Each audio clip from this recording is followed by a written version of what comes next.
नमस्ते बच्चों, good morning. देखो, आप लोगों को आज मैं है ना यहाँ पर आप लोगों को 12th क्लास के जो प्रश्न बैंक दिया है, रसायन विज्ञान का प्रश्न बैंक, कुछ क्वेश्चंस दिए हैं अब की बार। तो आप लोगों के लिए ये जो क्वेश्चंस है ना इंपॉर्टेंट है। हो सकता है आप लोगों ने देख लिए होंगे इनके आंसर हो या नहीं देखे हो। तो यहाँ पर इस वीडियो में इन क्वेश्चनों के मैं आंसर बता रहा हूँ। यहाँ पर आज ओनली 3 चैप्टरों के आंसर बताऊँगा मैं आप लोगों को। अगर ये वीडियो आप लोगों को पसंद आए, अच्छा लगे तो देख लेना। आगे भी दूसरा वीडियो और बना दूंगा। इसमें 100 क्वेश्चन है, लगभग सारे के सारे क्वेश्चन अगर आप लोग कर लोगे तो आप लोगों के लिए बहुत अच्छा होगा और बेनिफिशियल होगा। क्योंकि अब की बार 10 क्वेश्चन ऑब्जेक्टिव टाइप आने वाले हैं 12th के पेपर्स में, है ना। तो वो ऑब्जेक्टिव क्वेश्चन अगर आप लोग सोल्व कर लेते तो आप लोगों के नंबर आराम से 10 नंबर आराम से मिल सकते हैं। तो यहाँ पर इस पूरी PDF में 100 क्वेश्चन दे रखे हैं। तो उसमें 100 क्वेश्चनों को एक साथ नहीं करवाऊंगा मैं। जो जो चैप्टर आप लोगों ने, जो यहाँ पर 3 चैप्टरों के क्वेश्चन करवा रहा हूँ मैंने, मैक्सिमम शायद 2-3 चैप्टर ही पढ़ा पाया था वहाँ पे आप लोगों को। ठीक है, तो इसमें देखो अपन आज शुरुआत करते हैं। अपना फर्स्ट चैप्टर जो है सॉलिड स्टेट। पहला चैप्टर कौन सा है? ठोस अवस्था। अपन ने पढ़ा था ठोस अवस्था। उसके 10 क्वेश्चन दे रखे हैं, उनकी बात कर रहा हूँ मैं आज यहाँ पे। अब उन 10 क्वेश्चनों के आंसर आप लोग को आराम से देना है। देखो यहाँ पे समझ के आप लोग आराम से आंसरों को देखना। कोई बात समझ में नहीं आए तो आप लोग वीडियो में कमेंट्स करके मुझे पूछ सकते हो। देखो यहाँ पे पहला क्वेश्चन अपना, निम्न में से हाइड्रोजन बंध युक्त आणविक ठोस है। क्या क्वेश्चन है? निम्न में से हाइड्रोजन बंध युक्त आणविक ठोस है। मतलब ये बोल रहा है कि किसके अंदर हाइड्रोजन बंध पाया जाता है। तो आप लोगों ने देखो एक वर्ड सुना होगा फोन, FON। तो इसका हाइड्रोजन के साथ बंध बनाओ, HF बनता है इसमें HF। ये मतलब हाइड्रोजन बंध युक्त आणविक ठोस है। H2O नाइट्रोजन के साथ अमोनिया। तो इन तीनों में से कौन सा है इसमें? देखो तो इसमें अपन देख रहे हैं HF होता है, H2 होता है, अमोनिया होता है। तो इसमें से HF इसका आंसर हो जाएगा। तो अपना फर्स्ट का आंसर क्या हो जाएगा बेटा? इसमें फर्स्ट वाले का आंसर हो जाएगा HF। इसका आंसर क्या हो गया? HF आंसर हो गया। देखो इसका, ठीक है। तो इस पहले का आंसर है HF। अब अगला क्वेश्चन अपना, BCC इकाई केंद्रित घनीय इकाई कोष्टिका में कणों की संख्या बताइए। तो क्या पूछा है इसने? कणों की संख्या। देखो अपन लोग BCC की बात करते थे, वहां पर मैंने बताया था सिंपल क्यूबिक भी होता है, BCC होती है, FCC होती है, और उसमें कणों की संख्या निकालना मैंने बताया था। कणों की संख्या कैसे निकालते थे अपन? ये BCC यूनिट सेल होती थी, और BCC यूनिट सेल के अंदर एटम कहाँ कहाँ प्रेजेंट होते थे? तो मैंने बताया था एटम किनारों पर प्रेजेंट होते थे और साथ ही साथ बॉडी सेंटर्ड में भी प्रेजेंट होते थे। तो अपन ने देखा था कि इनको जब कैलकुलेट किया था 1/8, 1/8 गुणा 8 प्लस, अब यहाँ पर क्या जाएगा? एक बॉडी सेंटर में एटम प्रेजेंट है तो वो पूरा का पूरा है। तो इस तरह से यहाँ पर BCC में कणों की संख्या कितनी आई थी बेटा? BCC के अंदर अपन कणों की संख्या निकालते थे तो BCC में कणों की संख्या आती है 2। ठीक है। FCC में कितनी आती है? 4 आती है, क्योंकि वहाँ पर फेस पे एटम प्रेजेंट होते हैं। सिंपल में कितनी होती है? 1 होता है। और ECC में कितना होता है कणों की संख्या? ECC में भी कणों की संख्या का मान कितना होता है? 2 होता है। तो इस तरह से अपन FCC हो, BCC हो, किसी में भी आई कणों की संख्या को आराम से कैलकुलेट कर सकते हैं। और ये अपन ने कैलकुलेट करके भी देखा है, ऐसा नहीं है कि कैलकुलेट नहीं किया हो। ठीक है। अगला क्वेश्चन है मूर्खों का सोना। तो देखो ये क्वेश्चन अपन ने कई बार किया था, मूर्खों का सोना। तो ये बोला जाता है फेरस सल्फाइड को मूर्खों का सोना बोला जाता है। किसको? फेरस सल्फाइड को मूर्खों का सोना। और क्यों बोला जाता है ये भी मैंने बताया था कि जो फेरस सल्फाइड है उसकी जो चमक है ना वो सोने जैसी हो जाती है, सोने जैसे चमकता है। आराम से किसी को भी मूर्ख बनाया जा सकता है कि देखो भाई ये सोना है, तो इसलिए इसको मूर्खों का, जैसे अपन किसी भी मेटल पर अगर पॉलिश कर दे सोने की तो वो सोने जैसी लगती है ना, कि अगर सोने की चमक हो तो फेरस सल्फाइड भी सोने जैसे चमकता है, इसलिए इसको फेरस सल्फाइड को अपन क्या बोलते हैं? मूर्खों का सोना। अब अगला क्वेश्चन है, प्रत्येक गोलों के लिए चतुष्फल की रिक्तियां। देखो यहाँ पर चतुष्फल की रिक्तियों की बात कर रहे हैं। चतुष्फल की रिक्तियां देखो कितनी होती है। तो मैंने बताया था कि 2 प्रकार के की रिक्तियां पाई जाती है, ऑक्टाहेड्रल वॉइड और टेट्राहेड्रल वॉइड। मतलब चतुष्फल की रिक्ति और अष्टफल की रिक्ति। और चतुष्फल की और अष्टफल की रिक्ति में से देखो मैं बता दूं आप लोगों को अच्छे से कि कहाँ कहाँ स्थित होती है। तो मैंने बताया था कि चतुष्फल की रिक्तियां तो कहाँ होती है कि जो बॉडी डायगोनल होती है ना, बॉडी डायगोनल के सेंटर पर प्रेजेंट होती है। तो यहाँ पर अपन बोल लेते हैं कि जो अपना BCC होता है, सॉरी क्या बोलते हैं, ऑक्टाहेड्रल वॉइड होते हैं, उनमें तो N, और अपनी जो टेट्राहेड्रल वॉइड होते हैं उसमें 2N रिक्तियां प्रेजेंट होती है। कितनी? 2N। इसके क्वेश्चन मैंने आप लोगों को सोल्व भी करवाए थे कि इसमें इतनी होगी तो इसमें कितनी हो गई, टोटल N+2N टोटल होती थी, है ना, इक्वल टू 3N बोल देते थे फिर अपन, ये टोटल होती थी। तो इस तरह से अपन ने इसको सोल्व किया था। तो इस क्वेश्चन का आंसर क्या हो जाएगा बेटा? यहाँ पर प्रत्येक गोलों के लिए चतुष्फल की रिक्तियों की संख्या हो जाएगी 2N, और अगर ऑक्टाहेड्रल वॉइड की पूछता है तो N होगी यहाँ पर। ठीक है। तो इसका आंसर क्या हो जाएगा? 2N हो जाएगा इसका। अब देखो अगला क्वेश्चन है 5वां, अर्धचालकों की चालकता ताप बढ़ाने पर। तो ये क्वेश्चन मैंने बताया था आप लोगों को, बैंड थ्योरी अपन पढ़ रहे थे, तो मैंने बोला था अर्धचालकों की चालकता ताप बढ़ाने पर बढ़ती है। क्या होता है? बढ़ती है। जबकि चालकों की चालकता क्या होती थी वहां पर? कम हो जाती थी, और चालकों में कोई फर्क ही नहीं पड़ता था क्योंकि बहुत दूर दूर होते थे, है ना। तो यहाँ पर अर्धचालकों की चालकता ताप बढ़ाने पर बढ़ती। अब क्वेश्चन पूछा अक्रिस्टलीय ठोस का उदाहरण। तो सबसे पहले देखो अपन को आराम से इसमें कर देंगे। NaCl होता है अपना, क्रिस्टलीय ठोस होता है। जिंक सल्फाइड होता है, ये भी क्रिस्टलीय ठोस होता है। जबकि कॉपर धातु जो होती है वो कैसी होती है? अपनी मेटेलिक ठोस होता है। जबकि कागज जो होता है ना, अपना कागज, ये होता है अक्रिस्टलीय ठोस का उदाहरण होता है। कागज पॉलीमर होते हैं ना, ये पॉलीमर क्रिस्टल्स, तो ये अक्रिस्टलीय ठोस का उदाहरण हो गया। तो इसका छठे का आंसर क्या होगा? कागज होगा भाई, है ना। अब बोल रहा है SCP फलक केंद्रित घनीय इकाई कोष्टिका में संकुलन दक्षता। तो देखो अपन ने संकुलन दक्षता या पैकिंग एफिशिएंसी निकाली थी सबकी, FCC की भी निकाली थी, BCC की भी निकाली थी, और सिंपल क्यूबिक की। तो वहाँ पर अपन देखो सबसे पहले बोलते थे सिंपल क्यूबिक की तो कितनी होती थी? 52.4, और अपनी BCC की 68 होती थी, है ना। तो और SCP की या FCC की मैंने बताया था 74%। तो इसका आंसर क्या हो जाएगा? 74। इसका एक फॉर्मूला भी बताया था, याद होता आप लोगों को, है ना। अगला क्वेश्चन है ऐसा अर्धचालक जिसका उपयोग संकेतों को तुरंत पहचान करने में होता है। तो ये मैंने बताया था, देखो बेटा आपको लोग, गैलियम आर्सेनाइड एक ऐसा अर्धचालक होता है जिसका उपयोग संकेतों की तुरंत पहचान करने में होता है। तो गैलियम आर्सेनाइड इसका आंसर हो जाएगा, है ना। सहसंयोजी ठोस का उदाहरण है। तो देखो यहाँ पर कोवलेंट सॉलिड पूछ रहा है, और आप लोगों को पता होगा कोवलेंट सॉलिड का उदाहरण कौन सा है। कोवलेंट सॉलिड का उदाहरण होता है यहाँ पर, इसके अंदर आएगा हीरा। अपन ने देखा था ना शुरुआत में कौन कौन से ठोस कैसे होते हैं। तो यहाँ पर देखो इसका आंसर क्या होगा बेटा? हीरा, सहसंयोजी ठोस। ये आप लोगों को पता, और कौन से हैं? हीरा इसका आंसर है। B is right answer. क्या होगा बेटा इसका आंसर? बी। तो देखना आप लोग, सहसंयोजी ठोस का उदाहरण क्या है यहाँ पे? हीरा, है ना। क्रिस्टल जालक कितने प्रकार के होते हैं? तो आप लोगों को बताया होगा मैंने, क्रिस्टल जालक कितने प्रकार के होते हैं? 7 प्रकार के। ब्रेव सिलेक्टिव 14 प्रकार के होते हैं। क्रिस्टल जालक कितने प्रकार के होते हैं? 14 प्रकार के होते हैं भैया। कितने प्रकार के होते हैं? 14 प्रकार के। और अपना ये कितने होते थे? सिस्टम कितने प्रकार के होते थे? अपने सिस्टम होते थे 7 प्रकार के। CTOR HMT जो अपन बोलते थे भैया ना, CTOR HMT के नाम से अपन जानते थे। जबकि यहाँ पर इसने पूछा क्रिस्टल जालक, तो क्रिस्टल जालक कितने प्रकार के होते हैं? 14 प्रकार के। देखो इधर अगला क्वेश्चन। अब देखो ये जितने भी क्वेश्चन पढ़े थे अपने चैप्टर नंबर 1 सॉलिड स्टेट के थे। अब इसमें अगला चैप्टर जो है वह है सॉल्यूशन। लेसन नंबर 2 कौन सा है? विलियन, जो भी कि मैं अभी पढ़ा भी रहा हूँ आप लोगों को, झूम की जो क्लासें हो रही है उन पर पढ़ा रहा हूँ, आप लोग जो भी है पढ़ते रहा करो, है ना। अब इसके क्वेश्चनों को अपन देख लेते हैं। इसमें भी 7-8 क्वेश्चन दे रखे हैं। तो इसमें पहला क्वेश्चन अपना कि आदर्श विलयन के लिए आवश्यक शर्त। तो देखो 2 प्रकार के विलयन होते हैं, एक तो आइडियल सॉल्यूशन होता है और एक नॉन आइडियल सॉल्यूशन होता है। तो आदर्श विलयन कौन से विलयनों को अपन बोलते हैं? कि अगर 2 अलग अलग प्रकार के विलयन हैं, ठीक है, तो दोनों विलयनों को मिलाने पर उनके बीच में ना तो उष्मा का अवशोषण होता है ना, उष्मा बाहर निकलती है। मतलब डेल्टा H मिक्सिंग जो होती है ना वो कैसी होती है? 0 होती है। तो ये तो आदर्श विलयन के लिए आवश्यक शर्त है। और इसने बोला delta V mixing equal to 0, मतलब दोनों को मिलाने पर उनका जो आयतन है ना वो भी चेंज नहीं होना चाहिए। तो ये वाली बात भी आदर्श विलयन के लिए, और राउल्ट के नियम का पालन करना चाहिए। मतलब आदर्श विलयन के लिए आवश्यक शर्त, तो ये उपरोक्त सभी इसका आंसर होगा। सभी के सभी आदर्श विलयन के लिए नेसेसरी कंडीशन है भाई, है ना। अब अगला क्वेश्चन है जब किसी विलायक में कोई विलय मिलाया जाता है। तो देखो अब इसमें क्वेश्चन बढ़िया है ये, पर इसमें क्या क्वेश्चन मेरे को लग रहा है आधा अधूरा है ये। तो इसमें क्या है कि अब इस विलायक के अंदर 2 प्रकार के विलय होते हैं, तो वाष्पशील और एक अवाष्पशील। तो वाष्पशील विलय अगर मिलाते हैं ना अपन किसी भी विलायक के अंदर, तो उसका जो क्वथनांक होता है, क्वथनांक के अंदर क्या होता है? क्वथनांक में कमी आ जाती है। क्वथनांक का मतलब होता है कि वो वेपर जल्दी से जल्दी बनाएगा।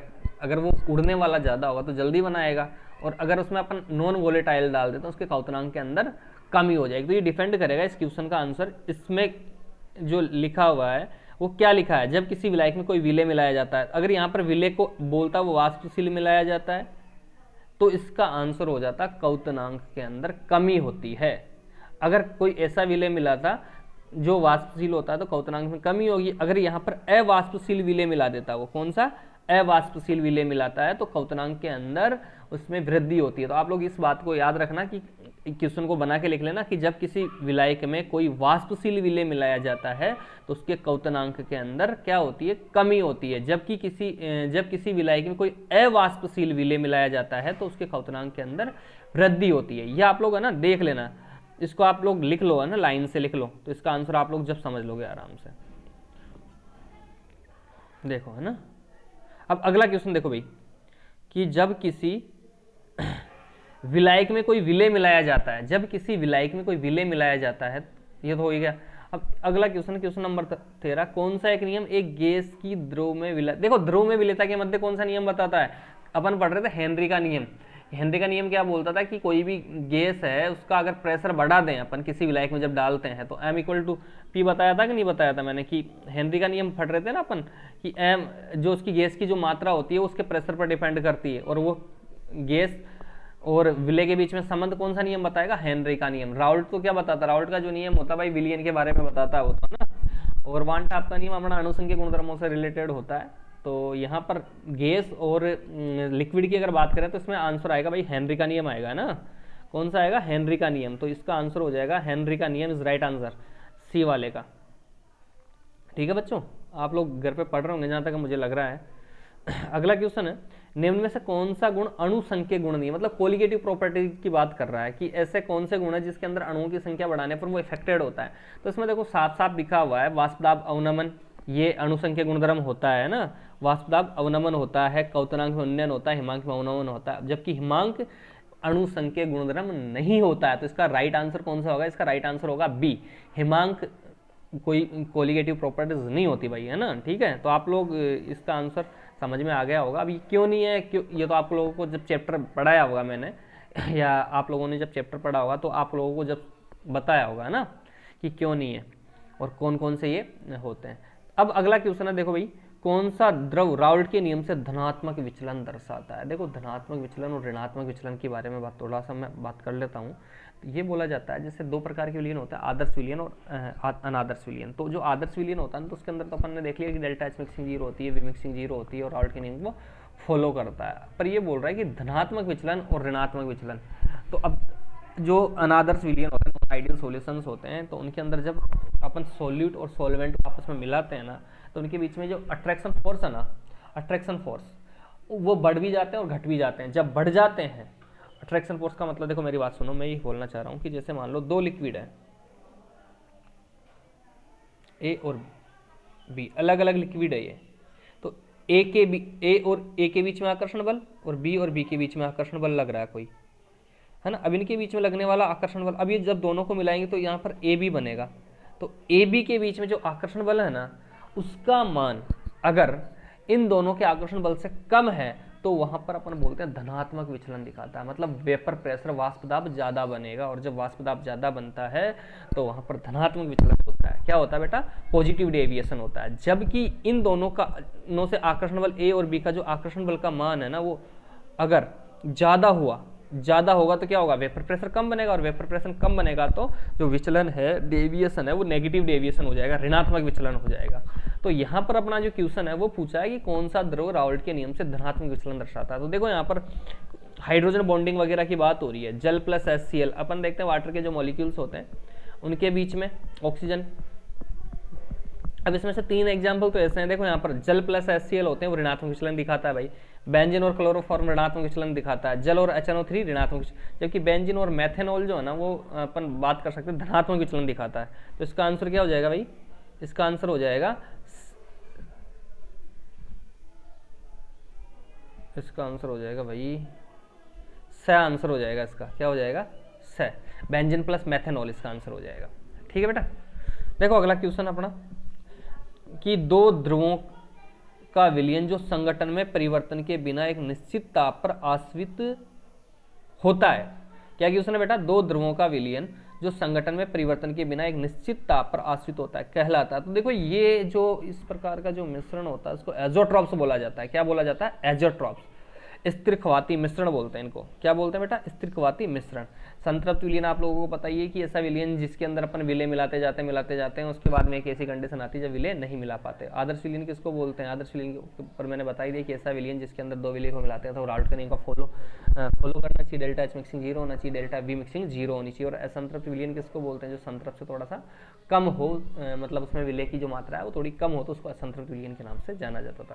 अब अगला क्वेश्चन है अपना कि 25 ग्राम शर्करा को जल में घोलकर 250 ml विलयन बनाया गया। इस विलयन का भार आयतन प्रतिशत क्या होगा? तो देखो ये क्वेश्चन अपन देख रहे थे कि यूनिट्स जो बता रहा था मैं शुरुआत में, सांद्रता के बारे में अपन बात कर रहे थे कि दो प्रकार के यूनिट्स ये सांद्रता को व्यक्त करने वाले यहाँ पर होते हैं। तो यहाँ पर दो प्रकार के मैंने बताया था इस विलयन का भार आयतन प्रतिशत की, एक तो होता था भार बार मात्रक और एक होता था भार आयतन मात्रक। तो इसने पूछा सबसे पहले भार आयतन प्रतिशत क्या होगा, तो ये वाला मैंने बताया था कि इसका फॉर्मूला बताया था, आप लोगों को पता हो तो एक देखो भाई इसका क्या फॉर्मूला था कि विलय का भार है ना बटा विलयन का भार गुणा 100, ये वाला फॉर्मूला था अपना, विलय का भार बटा विलयन का भार गुणा 100। इस तरह से अपन इसकी परसेंटेज निकाल देते, परसेंटेज 100 से निकालते हैं ना। तो यहाँ पर देखो विलय का भार कितना है? 25 ग्राम जल शर्करा को जल में घोलकर 250 ml, तो 250, देखो इसको एक बार ऐसे देख लेते हैं अपन, आराम से हो जाएगा ये तो। 25/250 गुणा 100, एक जीरो से एक जीरो कट गया, 25 से 25 कट गया, कितना आ रहा है? 10% इसका आंसर आ रहा है भाई। ऐसा कोई भी क्वेश्चन आया है तो आराम से कर लेना, ये तो आराम से मैंने इस तरह के क्वेश्चन तो आराम से बता दिए थे।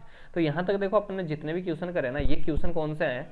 ये वाले क्वेश्चन हो गए सेकंड चैप्टर के। अब इसमें देखो यहाँ 17 नंबर से जो 18 नंबर से जो क्वेश्चन चालू हैं ये वे हुए इलेक्ट्रोकेमिस्ट्री के। तो इलेक्ट्रोकेमिस्ट्री मैंने आपको अभी तक बिल्कुल भी नहीं पढ़ा है, मैं अगर क्वेश्चन करवाऊंगा तो आप लोगों को बिल्कुल भी समझ में नहीं आएगा। तो इसमें अगला जो चैप्टर है उसकी मैं बात करता हूँ अपना, ये होता है रासायनिक बल गति की। तो रासायनिक बल गति की बात कर लूँ मैं, क्वेश्चन नंबर 25 से अगर अपन देखेंगे तो ये देखो यहाँ पर किसी अभिक्रिया के वेग स्थिरांक नियम, क्या बोला इसने? किसी अभिक्रिया का वेग स्थिरांक नियम में से निर्भर करता है। किसी अभिक्रिया का वेग स्थिरांक नियम किस पर निर्भर करता है? तो देखो यहाँ पर अभिक्रिया का वेग स्थिरांक है ना, सांद्रता, दाब, माध्यम की प्रकृति, ये तो हो गए रेट ऑफ रिएक्शन, अभिक्रिया के वेग को प्रभावित करते हैं ये जितने भी कारक है। जबकि जो अभिक्रिया का ताप है ना भैया, टेम्परेचर, वो अभिक्रिया के वेग स्थिरांक पर निर्भर करता है, या ताप जो वेग स्थिरांक वो ताप पर निर्भर करता है। तो इसका आंसर हो जाएगा अभिक्रिया का ताप। इसमें देखो अगला क्वेश्चन देखो, H2 + Cl2 = 2HCl अभिक्रिया की कोटि।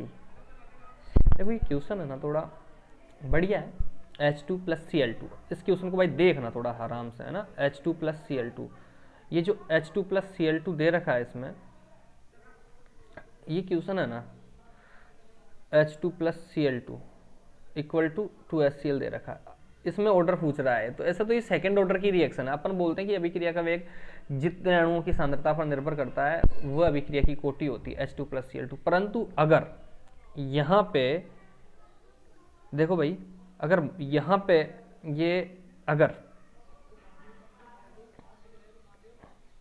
HNu अगर ये दे देता, क्या दे देता बेटा? HNu दे देता, तो ये जीरो ऑर्डर रिएक्शन हो जाती। कौन सी? Zero order. अगर ये इस एरो पे जो एरो है यहाँ पे तुम्हारे H2 + Cl2, अगर यहाँ पर HNu ही दे देता ना भाई, क्या दे देता? HNu, तो इसका ऑर्डर क्या हो जाता? जीरो ऑर्डर रिएक्शन हो जाती। परंतु यहाँ पर H2 + Cl2 2HCl कर रखा है, तो इसका आंसर इस अभिक्रिया के अंदर अपन बोलेंगे भाई इसका सेकेंड ऑर्डर रिएक्शन होगी है, ठीक है।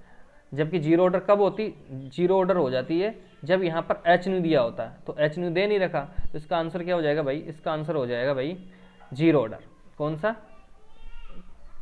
जीरो ऑर्डर रिएक्शन आंसर आ जाएगा इसका। परंतु यहाँ पर अपन को क्या दे रखा है? अपन को यहाँ पर दे रखा है H2 + Cl2, तो इसका आंसर यहाँ पर इस क्वेश्चन के अंदर तो क्या होगा? ओनली आंसर होगा भाई इसका 2 आंसर होगा। पूरा प्रथम कोटि की अभिक्रिया के लिए वेग स्थिरांक की इकाई बताइए। तो प्रथम कोटि की अभिक्रिया के लिए वेग स्थिरांक देखो सीधा सीधा अपन कैसे निकालते हैं, आप लोगों को मैंने बताया भी होगा जहां तक है, मोल/लीटर।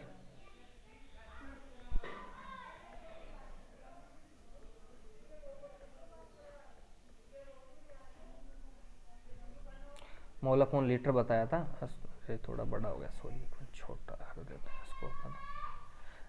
किसी भी अभिक्रिया की अगर अपन को वेग स्थिरांक निकालना हो तो इसके लिए एक फॉर्मूला अपन जनरेट करते थे, और फॉर्मूला होता था अपना मोल अपॉन लीटर, और इधर आता सेकेंड इनवर्स। अब यहाँ पर देखो अभिक्रिया की कोटि क्या है, 1 माइनस एन करते थे, तो अभिक्रिया की कोटि एन है तो 1 माइनस 1 जीरो कर देंगे, तो ये तो पूरा का पूरा जीरो हो जाएगा, बचा क्या, सेकेंड इनवर्स। तो यहाँ पर अभिक्रिया की, इस अभिक्रिया के अंदर ही फर्स्ट ऑर्डर की जो रिएक्शन है इसका वेग स्थिरांक क्या हो जाएगा बेटा, सेकेंड इनवर्स। अगर यहाँ पर अगर मिनट में दे रखा था तो उसको मिनट इनवर्स बोलते हैं, अगर यहाँ पर क्या बोलते हैं, ये दे रखा था हावर्स में तो हावर्स इनवर्स बोल देते हैं, ठीक है।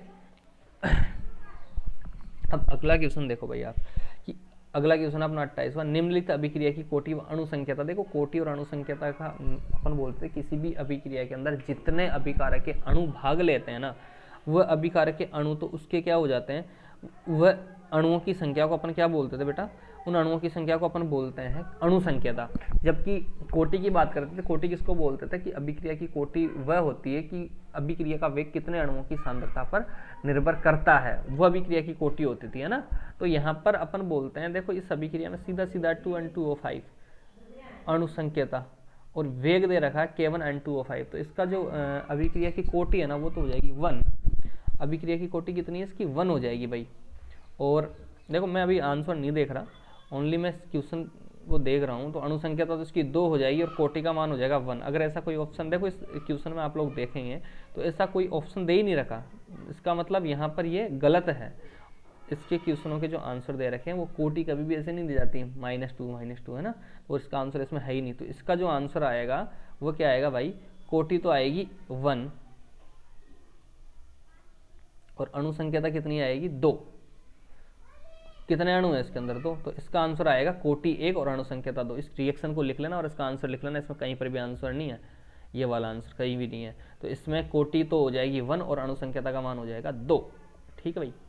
अब देखो अगला क्वेश्चन, देखो भाई अगला क्वेश्चन है अपना कि अभिक्रिया x + y उत्पाद के लिए वेग a और b दे रखा, तो अभिक्रिया की कोटि, देखो अभिक्रिया की कोटि क्या होती है कि अभिकारक जो अणु होते हैं ना, उस अभिकारक अणुओं की जो घात होती है उसको अपन अभिक्रिया की कोटि बोलते हैं, घातों का योग। तो यहाँ पर देखो x की कंसंट्रेशन और y की कंसंट्रेशन की अगर मैं बात करूँ तो इस पर अब ऑर्डर कैसे निकालेंगे, तो अपन बोलते हैं घातों का योग। तो घातों का योग क्या है, a + b, घात कितनी, एक की a है और एक की b है, तो इसका आंसर हो जाएगा a + b। घातों का योग अभिक्रिया की कोटि कहलाता है भाई, है ना। अब अगला क्वेश्चन देखो आप लोग,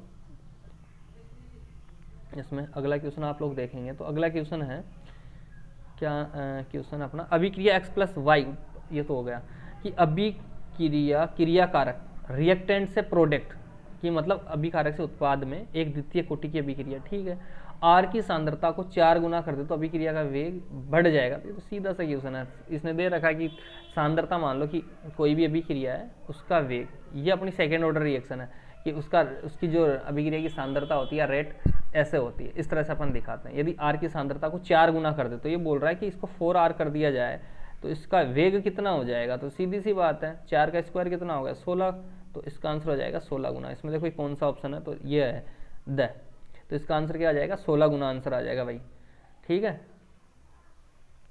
अब अगला क्वेश्चन क्या है कि किसी अभिक्रिया में एक अभिक्रिया है, किसी अभिक्रिया में एक अभिकारक है, ये बोल रहा है, इसका मतलब उसकी सांद्रता को 2 गुना करने पर, मतलब सांद्रता को दुगनी कर रहा है ये, है ना। कोई भी अभिक्रिया है, उस अभिक्रिया का वेग मान लो R है, फिर क्या बोल रहा है, दुगनी करने पर अभिक्रिया की दर 8 गुनी हो जाती है, मतलब सांद्रता दुगनी करने पर अभिक्रिया की दर 8 गुनी हो जाती है। अभिक्रिया की कोटि, तो ये तो बहुत बढ़िया क्वेश्चन है। देखो यहाँ पर रेट की बात करें तो ये फर्स्ट ऑर्डर रिएक्शन है, ये सेकंड ऑर्डर रिएक्शन है और ये थर्ड ऑर्डर रिएक्शन है, ये तो बोल रहा है। अब सब में अगर अपन रेट दुगनी करेंगे यहाँ, तो यहाँ पर ये 2 ही आएगा। अगर यहाँ रेट को दुगनी करोगे तो 4 गुना वेग बढ़ जाएगा।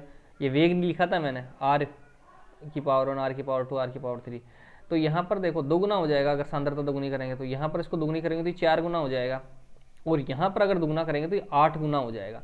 मतलब कौन सी अभिक्रिया ऐसी, अभिक्रिया की कोटि कौन सी है, तीसरी, मतलब थर्ड ऑर्डर की रिएक्शन में अभिक्रिया का वेग दोगुना करने पर वो 8 गुना हो जाता है। तो यहाँ पर अभिक्रिया की कोटि कौन सी होगी, थर्ड ऑर्डर रिएक्शन है भाई, ये कौन सी है, थर्ड ऑर्डर। तो इसका आंसर क्या हो जाएगा, तो इसका आंसर हो जाएगा थर्ड ऑर्डर रिएक्शन। अगला पूछ रहा है रेडियो एक्टिव विक्टन, अरे ये तो सीधा सा है, रेडियो एक्टिव विक्टन की अभिक्रिया कौन सी होती है, फर्स्ट ऑर्डर होती है और कौन सी होती है, अपन ने देखा था ना रेडियो एक्टिव विक्टन करके देखते थे। तो रेडियो एक्टिव विक्टन की जो कोटि होती है वो कौन सी होती है बेटा, फर्स्ट ऑर्डर। क्वेश्चन याद रखना ये कि रेडियो एक्टिव विक्टन की अगर बात करें वो तो फर्स्ट ऑर्डर आ जाएगा इसमें, फर्स्ट ऑर्डर, ठीक है, अभिक्रिया की कोटि होती है। अब अगला क्वेश्चन, ये आलेख किस कोटि की अभिक्रिया को दर्शाता है। तो ये देखो यहाँ पर ग्राफ देखोगे आप, किस किस के बीच में है, टी हाफ, टी हाफ क्या होता है अपना अर्धायु काल और प्रारंभिक सांद्रता आर नोट के बीच में ग्राफ खींचा गया है। तो देखो टी हाफ बराबर क्या होता है फर्स्ट ऑर्डर का 0.693, देखो भाई देखो देखो देखो, टी हाफ क्या होता है फर्स्ट ऑर्डर का, टी हाफ होता है, T half of first order 0.693 upon के, ये होता है। अब इसमें इनिशियली कंसेंट्रेशन कहीं भी आ रही है क्या, नहीं आ रही ना। तो यहाँ पर प्रारंभिक सांद्रता और टी हाफ के बीच में ग्राफ खींच रहे हैं, तो यहाँ पर ये जो ग्राफ है ना एक स्ट्रेट लाइन आता है, क्या आता है भाई, स्ट्रेट लाइन, ये इस तरह से ग्राफ आता है।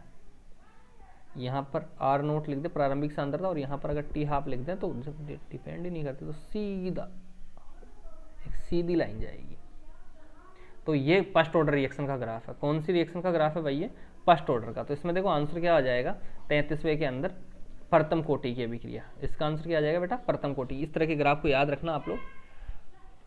अब अगला क्वेश्चन है प्रथम कोटि की अभिक्रिया की अर्धायु निर्भर करती है। अभी भी देखो मैंने फर्स्ट ऑर्डर रिएक्शन का जो ये फॉर्मूला लिखा था, फर्स्ट ऑर्डर का टी हाफ जो होता है अपना होता है T half equal to 0.693 upon k, और क्या होता है अपना वेग स्थिरांक। अब इसमें देखो क्या दे रखा, क्रिया कार्यों की सांद्रता कहीं नहीं आ रही, उत्पादों की सांद्रता कहीं नहीं आ रही, ओनली के आ रहा, और के क्या होता है, वेग स्थिरांक। तो अपन बोलेंगे प्रथम कोटि की अभिक्रिया का जो अर्धायु होता है ना वो वेग स्थिरांक पर निर्भर करता है, किस पर, वेग स्थिरांक पर। तो इसका आंसर आ जाएगा स, वेग स्थिरांक, ठीक है। तो ये अपने 3 चैप्टर के क्वेश्चन अपन ने यहाँ देखे। तो आज की वीडियो के अंदर इतना ही काफ़ी है। आप लोग बेटा देखना एक बार है ना, अगर समझ में आए तो अच्छी बात है। और ये जो मेरा यूट्यूब चैनल है इसको सब्सक्राइब कर लेना आप, क्योंकि इस पे वीडियो जाते रहेंगे आप लोगों के लिए, और पूरे के पूरे 100 क्वेश्चन कराऊंगा मैं, ठीक है। तो 12th वाले जो बच्चे हैं बांसवाड़ा वाले अपने, तो सब लोग एक बार सबके पास इस वीडियो की का जो लिंक है सबको पहुंचा दो, शेयर करना इस वीडियो को, और आप सभी लोगों के पास पहुंचाओ, जिससे आप लोगों को फ़ायदा होगा। क्योंकि 100 क्वेश्चन है, 100 क्वेश्चन में से 10 क्वेश्चन, 10 में से अगर मैं बोल रहा हूँ 100 में से अगर 5 भी आ गए तो कोई बड़ी बात थोड़ी है। अगर आप लोग 1 घंटा वीडियो देख लेते हो, 2 घंटे वीडियो देख लेते हो, अगर उसमें 5 नंबर आ जाते हैं, आप लोगों को पास होने के लिए बहुत बड़ी दिक्कत होती है। तो 10 नंबर भी अगर अपने मिल जाते हैं तो 10 नंबर के लिए बहुत ज़्यादा नंबर होंगे। तो ठीक है बेटा, मैं तो इस वीडियो को आप लाइक और शेयर करो, ठीक है। लाइक वाइक तो कर देना, करना उतना कोई दिक्कत नहीं है, पर शेयर ज़रूर कर देना जिससे दूसरे लोगों को फ़ायदा हो जाए। Thank you so much, okay.